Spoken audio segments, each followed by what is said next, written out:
KBTC, a viewer-supported community service of Bates Technical College.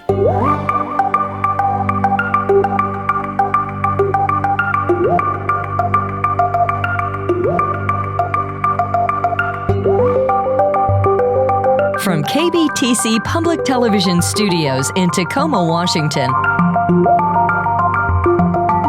Welcome to the Steve on the Street podcast, a closer look behind the headlines as public policy and current affairs impact the real lives of real people.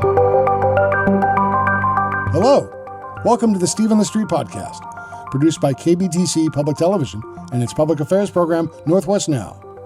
I'm your host, photojournalist and reporter Steve Kiggins. On the podcast today, we're talking about the upcoming election and the initiatives now placed in voters' hands.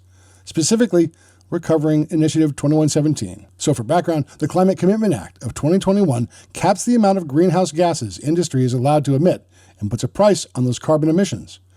The law allows businesses that exceed their emission caps to buy credits from other businesses that generate emissions below their cap threshold. The money raised by the CCA pays for clean energy projects, transportation projects, and projects intended to help populations burdened by carbon emissions among paying for other programs. In all, the CCA makes investments designed to slow or adapt to climate change. Initiative 2117 is a creation of political action committee Let's Go Washington. The pact collected more than 400,000 signatures by supporters and submitted the initiative to the legislature. Lawmakers declined to take action, so now voters will decide this November. Initiative 2117 repeals the Climate Commitment Act and prohibits state agencies from being able to deploy any mechanism that allows for the trading of carbon tax credits. Supporters of I-2117 say passage of the initiative would lower gas prices for consumers and help make many other essentials more affordable. Opponents say I-2117 harms clean energy and transportation projects across the state and does nothing to plan for climate change. The battle over this major state policy has been fierce.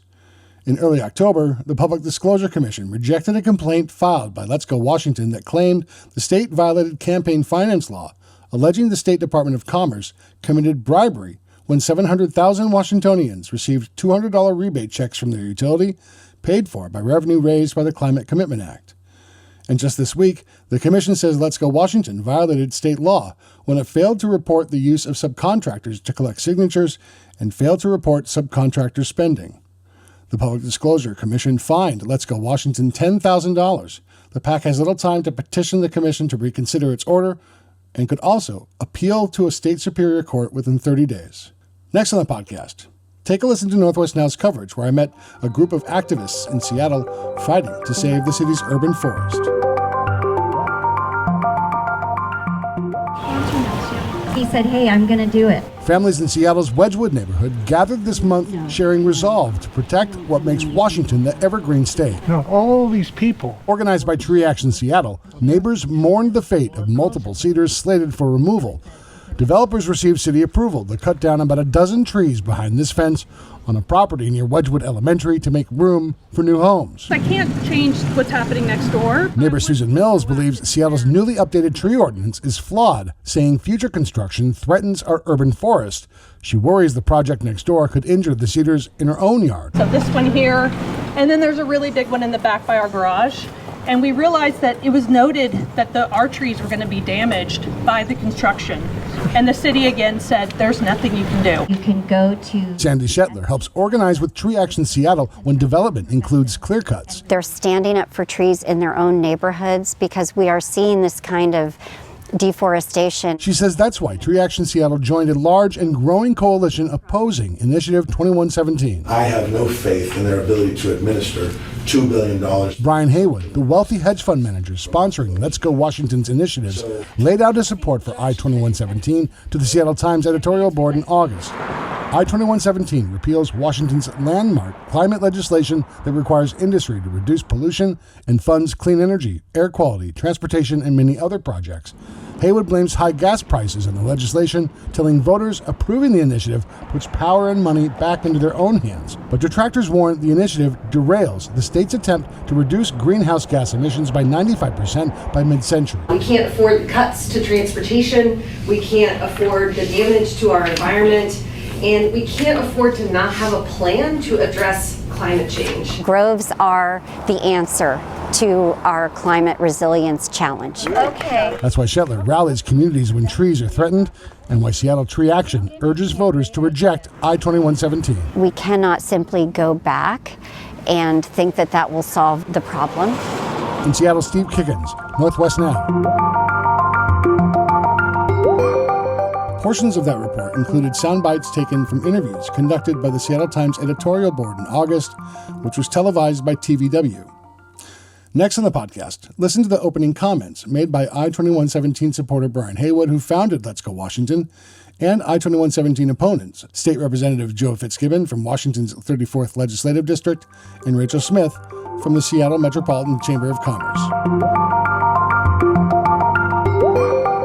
First of all, thank you for sponsoring this. We appreciate it. Appreciate the coverage. I think this is a really important issue in the state. My name is Brian Haywood, and I sponsored and have been sort of driving this issue of Let's Go Washington. The primary focus was to give voters a choice.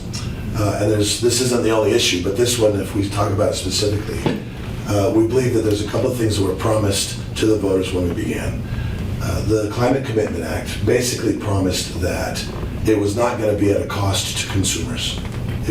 Jay Inslee famously said it'll be pennies, if not make the cost go down. We would contend that it is in fact, and was designed as a tax on commuters and on grocery shoppers and on anybody that uses any kind of heating or cooling in their house, and anyone that buys anything that was carried on a truck. This was designed as a tax, and the idea of the tax was to obviously reduce the consumption of fuel. Secondly, we were told that this was going to be the money that came from this, that wouldn't cost you anything, but the money that came from this would be used in a meaningful way to do good things for the environment, to reduce carbon and to improve the environment. And we believe that so far there's no evidence really that no things that I can see that they've shown there's actually been an improvement, and the money that they're taking from this, which has in fact been a very regressive tax on commuters, the money that they've taken through this regressive tax is not being applied or used in a way that justifies the cost to the consumer. The third thing is we were promised transparency.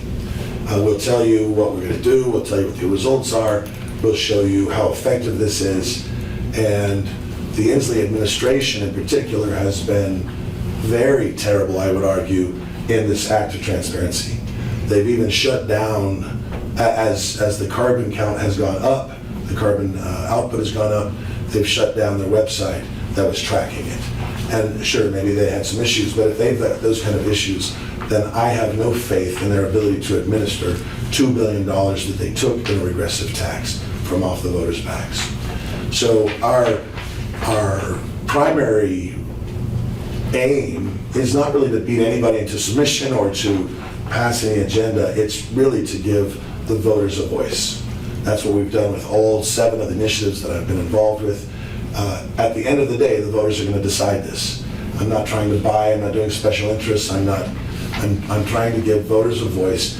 Is this worth what do you think it's doing what they said it's doing? Is it worth the cost to you? When every day when you get in your car, I think it's hard to deny, and I'd love to have that conversation. Was this a tax or was it not a tax? It's hard to deny if you're a commuter going back and forth, you haven't been impacted financially by this. Your groceries have gone up and your heating and cooling costs have gone up. And then, is it giving you the benefit that you expected? And finally, we're looking for transparency on how it's been used. Okay, thank you. Well, thank you on behalf of our 400 coalition members for the No on 2117 campaign for having us today and the opportunity to chat. I want to start with why the Seattle Metropolitan Chamber of Commerce is here today, and quite simply, our region and our state can't afford this initiative. We can't afford the cuts to transportation, we can't afford the damage to our environment, and we can't afford to not have a plan to address climate change. Those stakes are frankly too high for our nearly 2,500 members and for the businesses that are a part of our coalition: Microsoft, Amazon, REI, AAA, BP, and small businesses like your new neighbor to develop. Now, I think we all are here today because we're working on campaigns, and we are here to persuade, and I think we all have really strong opinions. But we're going to try to spend our time today focusing on the facts, what we know for certain. And today, the facts are this. One, there will be cuts. There is no way around that, especially to transportation, to the tune of about $5.4 billion. There's not an alternative plan. So, in fact, there's actually a prohibition to an alternative plan. And three, it feels misleading to us for many reasons, including that there's no guarantee that it's going to reduce gas prices. And, frankly, it appears that the sponsors of this initiative, knew that, and that is why they went to court to keep the public impact investment disclosure statement off the ballot, which reads, "This measure would decrease funding for investments in transportation, clean air, renewable energy, conservation, and emissions reduction." One of your recent editorials said, on climate, said each of us has a role to play when it comes to climate change, including how we fill out our ballots this fall. We agree with that statement, and I think Joe might have something to add. Yeah, I mean, as you know, I worked hard to pass the Climate Commitment Act, and I've worked hard to pass the modest updates that we've made to it since it passed, and to invest the proceeds from the auction revenue wisely. First and foremost in transportation, but also in forest health and wildfire prevention, and air quality monitoring, and fighting food insecurity, in salmon recovery. Those investments are really important to our state. They're important to our health. They're important to reducing health disparities. The law wasn't perfect. I don't know that we've passed a perfect law yet in my time in office, but I think it was pretty good, and I would compare it favorably to any other state's efforts to construct a policy framework to fight climate change. Some of the things that I know that we still need to work on, there's no question that the exemption for transportation of agricultural products on our roads was not perfect. We didn't get that right when we first passed the law. We've tried. We'll get into that. So. Okay. Well, I look forward to that. That's, I think for me, that's at the top of the list of places where we still have work to do. And I think about the Growth Management Act, which passed in 1990. I don't think there's been a year that's gone by since 1990 that we haven't made changes to the Growth Management Act in response to conditions on the ground, into trying to make that implementation more successful. Lastly, our goals remain in law even if this initiative passes, but if the initiative does pass, we lose the ability to use a market-based mechanism to fight climate pollution, and we'll have to turn to more traditional command and control type regulations, which I think will be less economically efficient and be the way I want to go. Thank you. The Seattle Times editorial board interview lasts for more than an hour. You can watch the interview in its entirety at tvw.org. Opposition of I-2117 has been ferocious. Tree Action Seattle is an organization part of an unprecedented phenomenon. It's one of more than 500 organizations and tribal nations that have come together to oppose I-2117. Up next on the podcast, listen to an extended interview with Sandy Shetler, who organizes with Tree Action Seattle. Today's action was important because we wanted to basically answer the questions in the neighborhood, because the neighbors, the whole community has been watching this project unfold. It unfolded in a really difficult way because there was an illegal notice put out about these trees. It said they were a lot smaller, they were just going to be pruned. People got suspicious, and then come to find out it's not pruning small trees, it's cutting down large trees. So and that's all on this on this property, and they're part actually of a protected grove. This is one of the largest cedar groves in the north end of Seattle. We call it a super grove because it spans basically the entire block, contiguous canopy.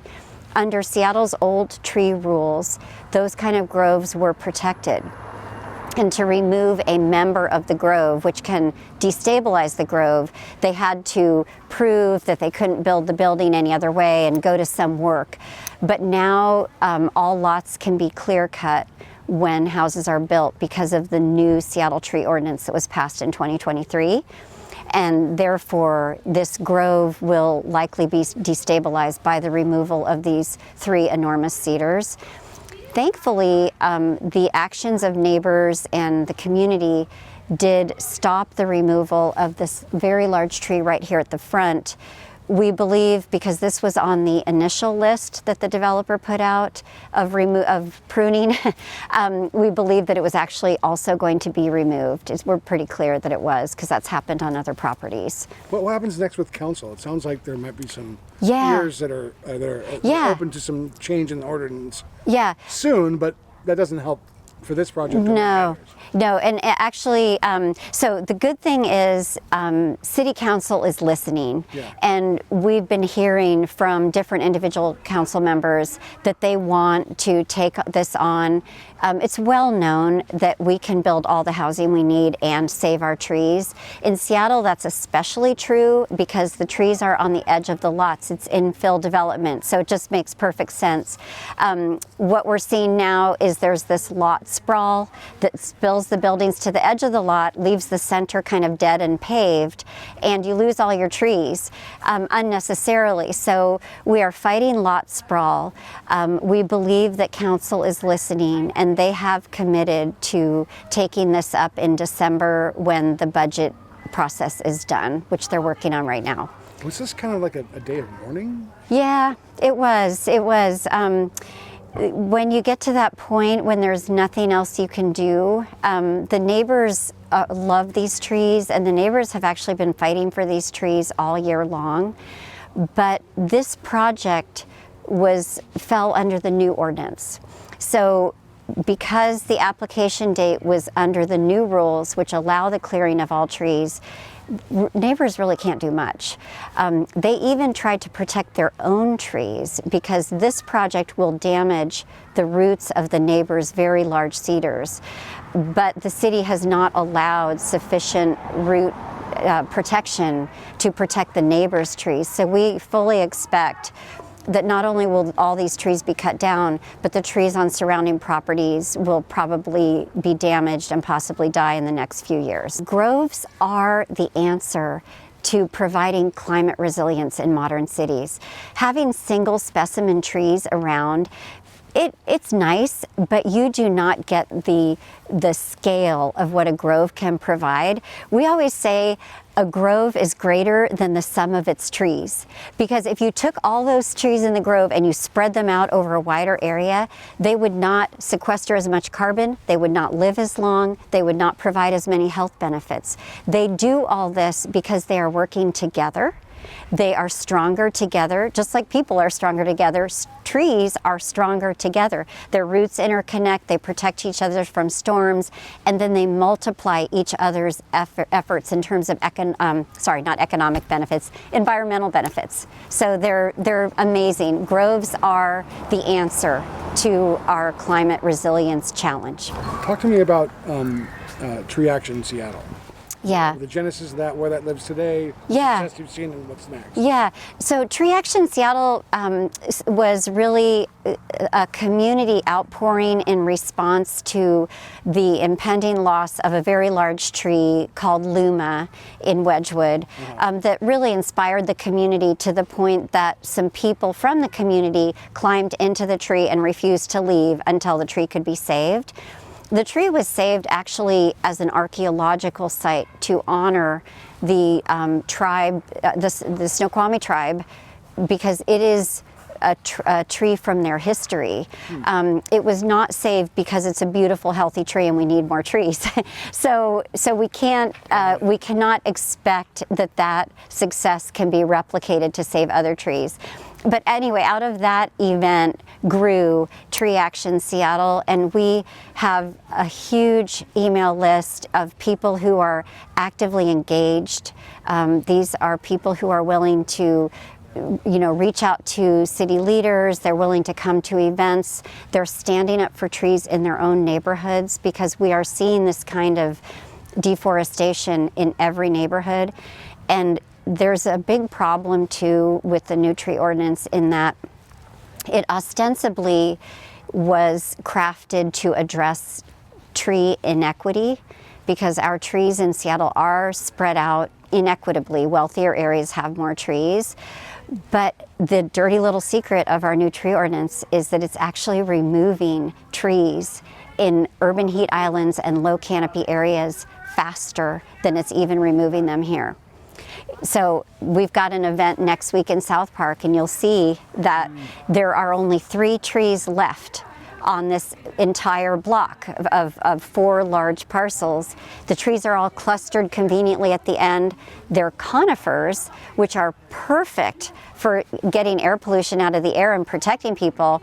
And yet, even though they're conveniently located and they're healthy, there's a lot sprawl plan for that lot as well. So the new tree law does not protect either the trees we have or ensure trees for future generations. It doesn't protect wealthier neighborhoods with more trees, and it does not protect poorer neighborhoods that have almost no trees. Everybody suffers under our new tree ordinance. Was the genesis for Tree Action Seattle the new ordinance, or that predated that? It actually was the new ordinance. Okay. And the reason is, how that happened was that the new ordinance was passed, and we were essentially just taken aback because we were so shocked that it was even worse than the old ordinance. Yeah. So in our grief and despair, we started holding gatherings for these trees that we no longer had any hope of saving, because we knew that the new tree ordinance, there was no future for trees.